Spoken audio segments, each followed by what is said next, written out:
Hello, good afternoon po sa ating lahat. Patuloy po nating pagbulay-bulayan ang salita ng Diyos dito sa Psalm chapter 125, A Song of Ascents. Those who trust in the Lord are like Mount Zion, which cannot be shaken but endures forever. So lahat ng nagtitiwala sa Diyos ay parang bundok ng Zion na hindi po siya na sa Bisaya pa dili matarog, no? It will not be shaken. Nandoon ang tibay, katibayan, ang matibay na pundasyon pag tayo ay nagtitiwala sa Diyos. As the mountains surround Jerusalem, so the Lord surrounds His people, both now and forever. So kung gaano na ang Jerusalem ay pinoprotektahan ng maraming mga bundok. Kasi ganyan ang Jerusalem eh. Nakapalibot ang iba't ibang bundok sa Jerusalem. So ganun din ang mga nagtitiwala sa Diyos. Sinusuportahan or pinoprotektahan din ng Panginoon ang mga nagtitiwala sa Panginoon. Forevermore, now and forevermore. The scepter of the wicked will not remain over the land allotted to the righteous. For then the righteous might use their hands to do evil. Ibig sabihin na ang mga masasama hindi pwede na maghari over the righteous people ng mahabang panahon. Kasi kung ganun, baka mahawa ang mga matuwid na mga tao, mahahawa sa ugali ng mga masasama. At maging masama na rin ang mga matutuwid na mga tao.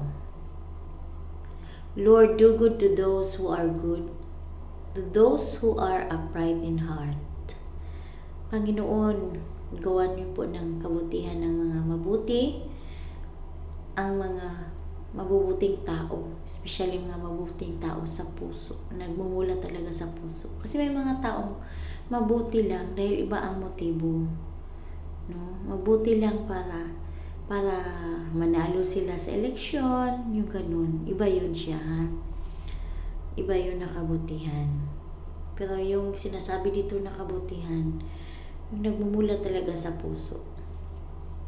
But those who turn to crooked ways, the Lord will banish with the evildoers. Banish, ibig sabihin, i-judge ng Panginoon.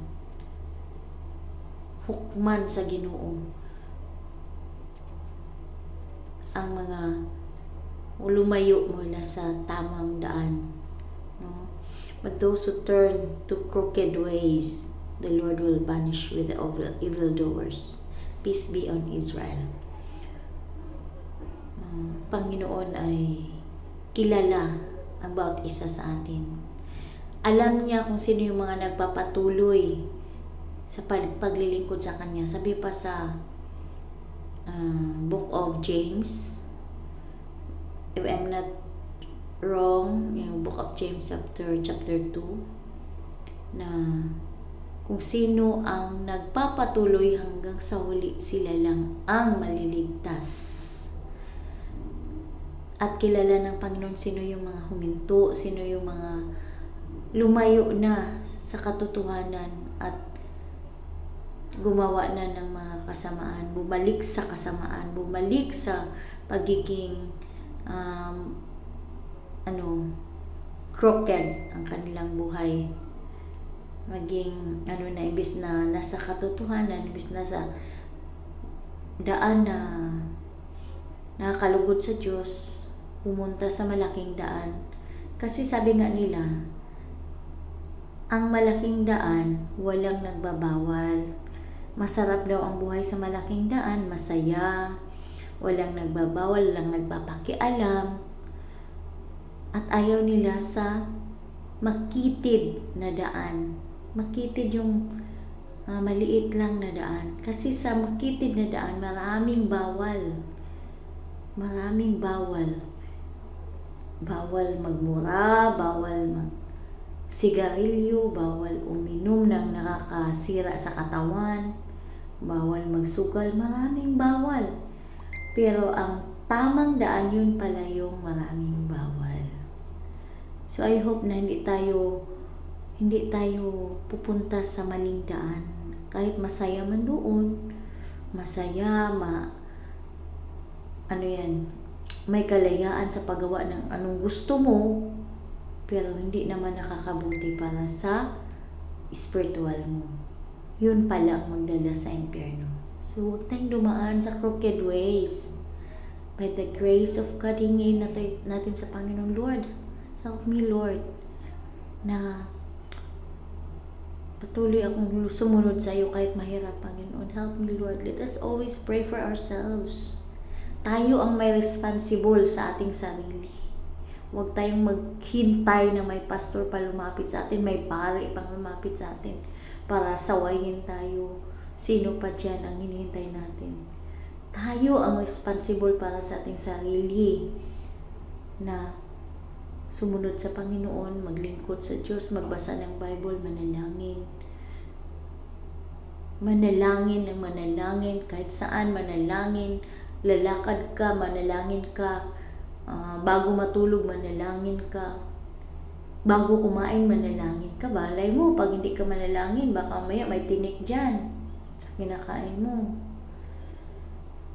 Magluluto ka, manalangin ka, Lord, bless my cooking now, Lord, na hindi ako magkamali. Masarap sana to, Panginoon. Kasi minsan pag nagluluto ka, nagkamali ka, nasasayang mga ingredients, nasasayang yung mga gastos mo, di ba? Kaya lahat ng bagay talaga, idinudulog natin sa Panginoon. Bahala na, sabihan tayo na, ano ka ba, puro Diyos ka na lang, puro Panginoon ka na lang, baka maglampas ka na sa langit. Ano ngayon? Kung puro Panginoon, siya lang naman talaga may-ari lahat ng bagay sa ating buhay. Kahit nga pilikmata natin, siya may-ari. So hindi ba siya karapat-dapat na isali natin sa lahat ng bagay? Kasi siya nga may-ari paano naman kasi yung iba sinasali nila Satanas, palagi nilang tinatawag. Kaya Satanas din lumalapit sa kanila. Kung sino yung palagi nating tinatawag, yun ang lalapit sa ating buhay. So yun lang po. Minsan walang gustong makinig pag natatamaan. Pero yung natatamaan tayo, yun ang nakakabuti sa atin. So God bless. May God bless our lives always na maging kalugod-lugod sa harapan ng Diyos. God bless us all.